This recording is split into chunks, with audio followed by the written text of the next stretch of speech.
let me tell you something right from the start. There is nothing less than about a woman who lives alone. The world may whisper that solitude means something is missing, but what they don't understand is that stillness can be a roar. There's a kind of strength that only grows in silence, a kind of wisdom that only awakens when no one's clapping, no one's calling, and you're still standing calm, anchored, and unshaken. When you live alone, you begin to see what most people never notice. The noise wasn't outside you, it was within. And when that noise settles, clarity steps forward. You begin to see yourself not as someone waiting to be chosen, but as someone already appointed. You don't live for approval anymore. You live for alignment. You don't crave to be understood. You crave to be at peace. Because peace, once you've tasted it, is far more addictive than attention. There's a beauty in detachment that few people have the courage to experience. Detachment doesn't mean you don't feel, it means you've learned to feel deeply without losing yourself. It's knowing how to love without clinging, to give without draining, and to care without collapsing. It's when you stop trying to prove your worth and start protecting your energy, because peace costs too much to keep renting it out to chaos. See, the woman who lives alone is not lonely. She's evolving. She's learning to enjoy her own voice echoing through her space like a song she finally remembers. She's becoming her own safe place. She lights her own candles, pours her own coffee, and knows that fulfillment isn't found in the presence of others. It's found in the presence of God and the alignment of her spirit. And I'll tell you this, when you master detachment, you stop begging for closure. You stop explaining yourself to people who were never listening. You stop showing up to battles that no longer deserve your fight, because you've realized that peace isn't a place you find, it's a person you become. When you live alone, you start to notice how strong your boundaries are. You start hearing the whispers of divine guidance in the quiet moments. You realize you don't need constant company. You need consistent clarity, and clarity doesn't come through noise. It comes through surrender, through trusting that solitude is not punishment, it's preparation. So when people ask you, don't you get lonely? You smile, because they don't see what you see. They don't feel what you feel. They don't understand that solitude isn't the absence of love. It's the abundance of self-respect. You're not alone because no one showed up. You're alone because you've stopped showing up for what doesn't grow you. And that right there is power. That's divine maturity. That's spiritual authority. When you no longer flinch at silence, when you no longer chase what left, when you no longer need someone to tell you're enough, you've stepped into a kind of freedom that few ever taste. A woman who lives alone is not half of anything. She is whole, becoming more whole, and walking in the kind of peace that makes noise uncomfortable. She is not waiting for the right person. She is becoming the right presence. Because when you know who you are, being alone doesn't scare you. It centers you. Solitude is not emptiness. It is sacred space where divine clarity is born. When you step into solitude, you're not stepping into the absence of life. You're stepping into the presence of truth. The world often teaches us that being alone is something to fear, that silence is a sign of lack, and that stillness means nothing is happening. But in reality, solitude is the place where everything begins to happen within you. It is where the noise fades and the voice of wisdom finally becomes audible. It's in the quiet that you begin to hear what your soul has been trying to tell you all along. Most people fill their days with distractions because silence confronts them. It reveals what they've been avoiding, their pain, their confusion, their unanswered questions. But the woman who chooses solitude learns to sit in that stillness until it starts to speak. She begins to realize that the emptiness she once feared was never empty at all.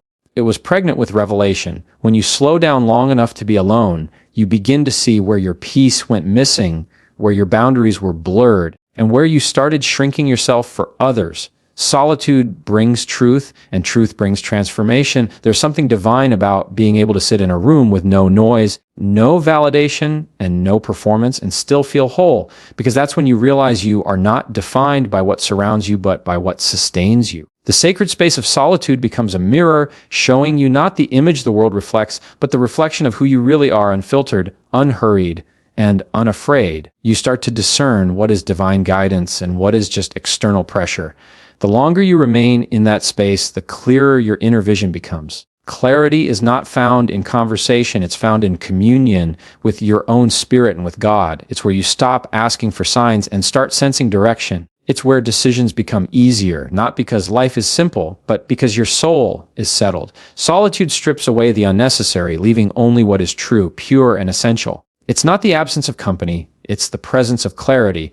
And once you've tasted that clarity, chaos no longer feels like home. A woman who learns to be alone learns to command her peace. When she no longer needs the company of others to feel complete, she steps into a deeper kind of strength, one that cannot be taken or shaken by anyone's absence. There's something powerful about a woman who no longer fills her silence with noise, her loneliness with attention, or her uncertainty with people who were never meant to stay. She learns that peace is not given by others. It's something she must cultivate, protect, and honor within herself. And once she learns that, she becomes untouchable in the most graceful way possible.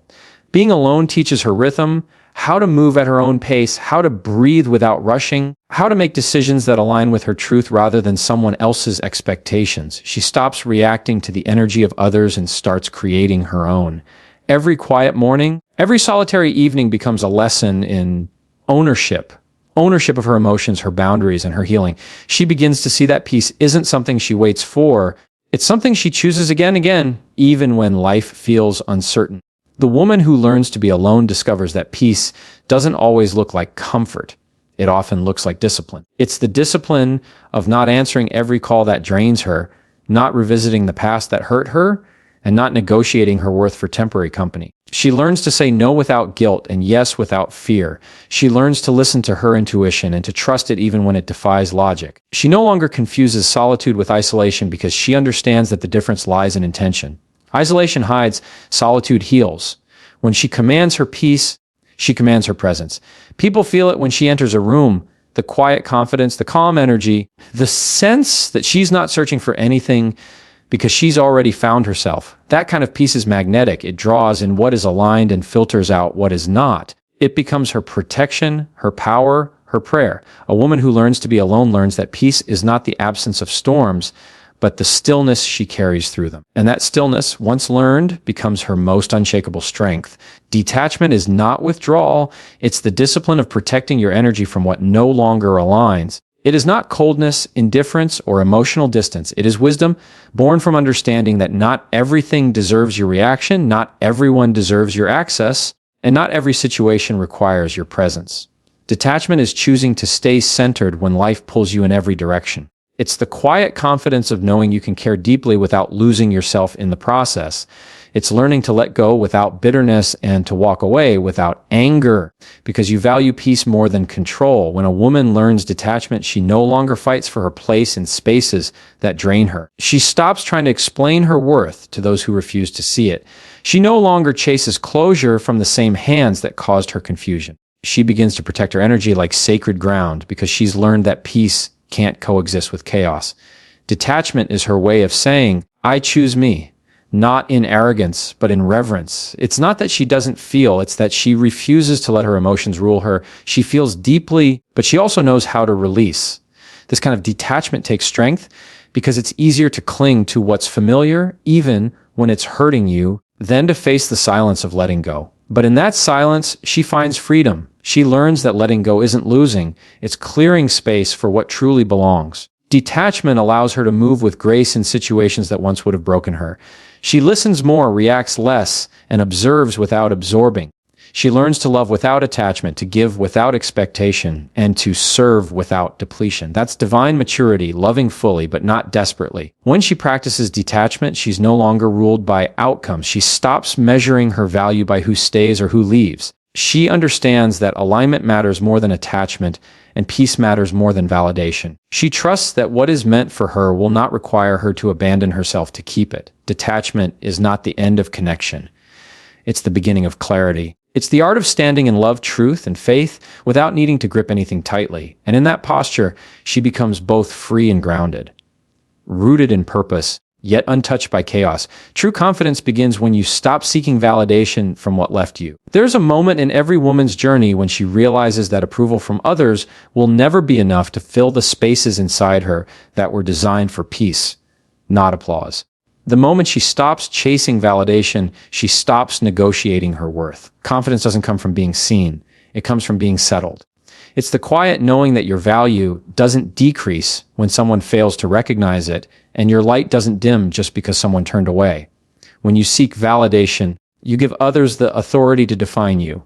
You hand them the pen that writes your story, and before you know it, your worth is measured by their moods, opinions, and acceptance. But when you reclaim that authority, when you say, I don't need your yes to honor my own, something powerful happens. You rise. You stop performing. You stop proving. You stop begging to be understood by people who were never meant to comprehend you. True confidence is not loud or boastful. It's steady. It's that calm, grounded spirit that knows who she is, even when no one's watching.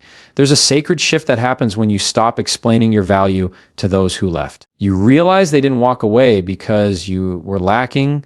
They walked away because they couldn't handle your becoming. You understand that what leaves your life doesn't define your unworthiness. It reveals what was never meant to stay. And in that understanding, your confidence becomes anchored, not in people, not in titles, not in appearance, but in truth. You stop asking, was I enough? And start declaring, I am more than enough. When you stop seeking validation, you create space for peace to settle. You move differently. You no longer rush to prove your heart or defend your intentions. You learn to let silence speak for you. You walk into rooms without shrinking. You speak without fear of rejection. And you love without needing to be loved back the same way. Because confidence, real confidence, is not about being flawless. It's about being faithful to who you are. It's the courage to stay rooted when everything around you shifts, knowing that your worth is not up for debate because it was never dependent on who stayed. Purpose grows stronger in quiet places where no one is watching. The truth is, purpose isn't born in the spotlight. It's forged in silence. It doesn't come alive when everyone applauds. It awakens when no one notices. The moments that define a woman are rarely the moments people see. They're the unseen hours when she's wrestling with doubt, building resilience, and choosing faith over fear. The quiet seasons of life are not wasted. They're sacred. They are the hidden classrooms where strength, character, and conviction are taught by experience, not applause. When a woman learns to embrace her quiet seasons, she begins to understand that growth doesn't always make noise. The seed doesn't shout while it's sprouting. It simply trusts the process beneath the soil. In the same way, purpose grows in hiddenness. The woman who chooses to stay faithful in the unseen moments, when the world isn't clapping, when doors aren't opening, when no one is affirming, becomes unshakable when her time comes. Because she's not built on attention, she's built on alignment. She learns that true success isn't about being visible, it's about being rooted. There's a deep kind of wisdom that comes from being overlooked and underestimated. In those moments, you learn to depend less on recognition and more on revelation. You start to listen more closely to that inner voice, the one that whispers direction when everything feels uncertain. And slowly you begin to see that the quiet isn't punishment, it's protection. It's God's way of strengthening you privately so you can stand publicly without breaking. You don't need validation to validate your calling. You just need consistency. Purpose doesn't grow in comfort, it grows in commitment. Every unseen act of faith, every small step of obedience, every silent prayer when no one else understands, it all matters. Because in those moments, you're being shaped for what's ahead. You're learning patience, humility, and trust. The quiet is where your roots deepen, and the deeper the roots, the higher the growth. So when the world finally sees you bloom, they'll call it sudden. But you'll know the truth. It wasn't sudden, it was sacred. Every quiet moment was building the strength, clarity, and purpose you now carry. Purpose thrives not in noise, but in stillness. Emotional independence is not hardness of heart, it's stewardship of the soul. It's the ability to feel deeply without allowing those emotions to control your direction. It's not about shutting people out, it's about learning when to let go, when to stay, and when to protect your peace. A woman who becomes emotionally independent doesn't become cold. She becomes clear. She stops letting the emotions of others dictate her mood, her value, or her decisions. She learns that love and logic can coexist, and that compassion doesn't mean self-sacrifice. Emotional independence is choosing balance over reaction. It's the moment you stop seeking rescue and start taking responsibility for your healing. You understand that no one is coming to complete you because you were never incomplete. You stop expecting others to fix what only inner work can mend. You learn to sit with your pain, process it, and release it without bitterness. You no longer need to be understood by everyone. You just need to understand yourself. That is emotional mastery. When your peace becomes your priority, not a reward someone else grants you. When a woman becomes emotionally independent, she becomes a force of stability in a world addicted to chaos.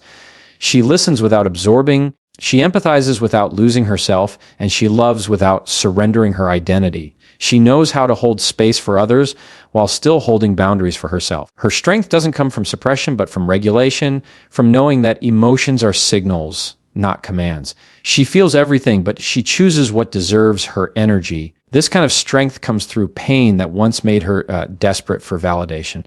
But through time and truth, she learns that she can survive without approval, recover without closure, and rise without permission. That's not detachment. It's divine discipline. It's understanding that peace is not a gift others give you. It's the atmosphere you build within. Emotional independence allows her to show up to life with a full heart, not a needy one. She becomes grounded, self-aware, and spiritually centered. And in that space, love becomes pure again, not something she grasps for, but something she gives freely because she no longer fears its loss. That is the power of a woman who governs her emotions instead of being governed by them. When you no longer chase belonging, you attract what matches your worth. There comes a point when a woman realizes that not every room deserves her presence, not every circle deserves her loyalty, and not every connection deserves her energy. For so long, she may have tried to fit in, to be understood, to earn her place in spaces that were never meant to hold her. But the moment she stops chasing belonging, everything changes. She begins to understand that forced acceptance is not love, it's dependency. True belonging is not something you pursue. It's something that finds you when you stand firm in who you are. When you stop chasing, you stop shrinking. You stop bending yourself to be digestible for people who never had the appetite for your depth. You stop editing your truth to make others comfortable. Instead, you stand rooted in authenticity, knowing that people meant for you will recognize your frequency without you needing to explain it. You no longer audition for acceptance, you embody alignment. And that alignment starts to attract the kind of energy that honors your worth instead of questioning it. A woman who stops chasing belonging learns that solitude is not rejection, it's refinement. She becomes selective, not out of pride, but out of peace. She understands that the right people don't need to be convinced, they simply connect. When she no longer needs to prove her value, she begins to radiate it. The same energy she once wasted trying to be chosen, she now uses to build, to heal, and to grow. And because of that, she becomes magnetic, not because she's trying to attract, but because she's aligned. Belonging loses its weight when you know who you are. You stop entering rooms to be accepted, you enter to contribute. You stop settling for proximity when you deserve partnership. You no longer chase connection because you've learned that desperation distorts discernment. The more you rest in your own worth, the more the right people, opportunities, and environments begin to align naturally. You attract what recognizes your value, not what tests it. When you no longer chase belonging, you finally belong to yourself, and that is the kind of belonging that never leaves when the crowd disappears. Stillness is not weakness, it's strategy. In a world that glorifies business, silence can be misunderstood. People think that when you pause, you're falling behind, but the truth is, stillness is where you regain power. It's where you gather wisdom before you act, where you listen before you speak, and where you align before you move. A woman who learns to be still is not passive, she's intentional. She doesn't rush to prove herself or react to every storm. She knows that movement without meaning drains energy, while stillness with purpose restores it. Stillness allows her to see what noise hides. When you're constantly reacting, you can't hear divine instruction. When you're constantly moving, you miss the subtle signs guiding your path.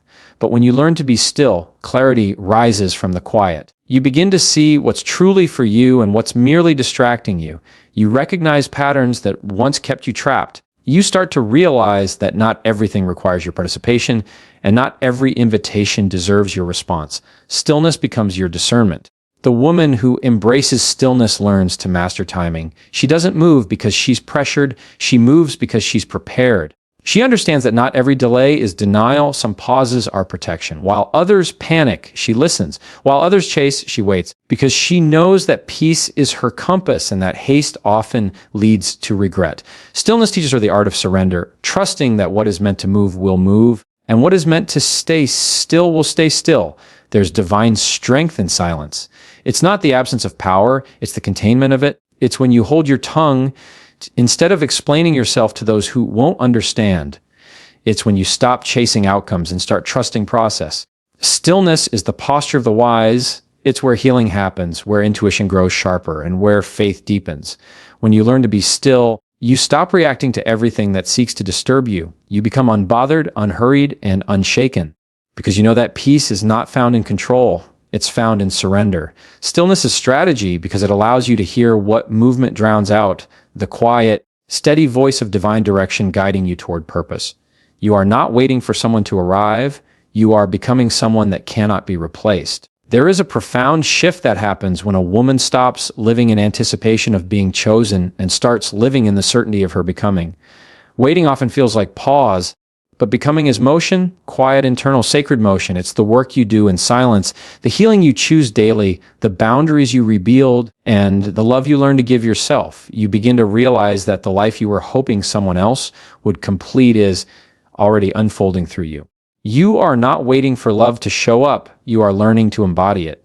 When you stop waiting, you start building. You stop holding your breath for someone to see your worth and begin breathing life into your own purpose. You discover that fulfillment was never in being found. It was in finding yourself. Every moment you spend nurturing your peace, refining your vision, and strengthening your character, you become more grounded in who you are meant to be. You stop fantasizing about someone arriving to rescue you and begin realizing that you were never lost, just becoming more aware of your own power. A woman who embraces her becoming doesn't chase completion in others. She carries completeness within.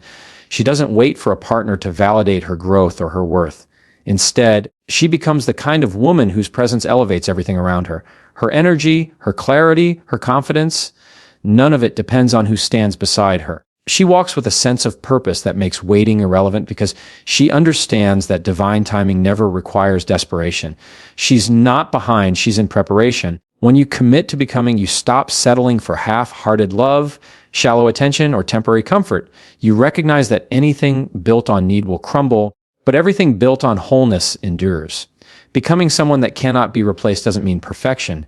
It means authenticity. It means showing up every day as the most honest version of yourself, even when no one is watching. Because when you live from that place, you don't wait for your story to begin, you write it. And the woman who writes her own story never fears who walks in or who walks away because her worth was never up for negotiation. Healing is not about forgetting the past. It's about remembering who you are without it. Healing doesn't erase your story. It restores your identity. It's the process of taking back what pain tried to steal, your peace, your joy, your softness, your trust in life. Many people think healing means pretending it never happened, acting like the scars don't exist. But real healing is looking at those scars with grace and saying, yes, that hurt me, but it did not define me. It's learning to carry your past as wisdom, not as weight. It's walking through the same memories that once broke you and realizing they no longer have power over you. Healing is not linear, it's layered. Some days, you'll feel light and free, and other days the ache will whisper again. But every time you choose peace over resentment, forgiveness over bitterness, growth over grief, you heal a little more. Healing doesn't always look like joy. Sometimes it looks like boundaries. Sometimes it looks like silence. Sometimes it looks like finally walking away from what you kept trying to fix. Because healing isn't just emotional recovery, it's spiritual realignment. It's the moment your soul remembers its worth after seasons of forgetting. The woman who chooses to heal is not weak, she's courageous. She faces what others run from. She sits with her wounds long enough to understand them, not to relive them. She doesn't rush the process because she knows that true transformation takes time. In healing, she learns to love herself without conditions, to forgive herself for the mistakes she made in survival mode, and to stop apologizing for how long it takes to rebuild. She learns that the goal was never to erase the past, but to evolve beyond it. Healing is remembering that pain was a chapter, not your entire story. It's standing in the same place where you once fell apart and realizing you're no longer fragile. It's knowing that peace isn't something you find, it's something you reclaim. The past doesn't disappear, but its control does. Healing is the art of coming home to yourself, whole, grounded, and free. Because once you remember who you are without your wounds, you stop living as a reflection of what hurt you and start living as a revelation of what healed you. There comes a moment when a woman who has walked through silence, solitude, and surrender finally stands in her own light, not seeking, not waiting, not proving, just being. She has faced her storms and learned that peace isn't found in what stays or leaves, but in what she chooses to keep within herself. Her detachment is not distance, it's discernment. Her solitude is not sadness, it's strength. And her stillness is not inaction, it's divine alignment. A woman like that doesn't beg for belonging because she is home. She doesn't chase validation because she is enough. She doesn't fear being alone because she knows that her purpose walks beside her. Every scar became a scripture, every tear became a teacher, and every silence became a sanctuary. So if you are that woman, standing alone, rebuilding, rediscovering, remember this: you are not behind, and you are not forgotten. You are being refined. What felt like isolation was actually elevation. You are learning the sacred art of becoming whole without needing to be completed.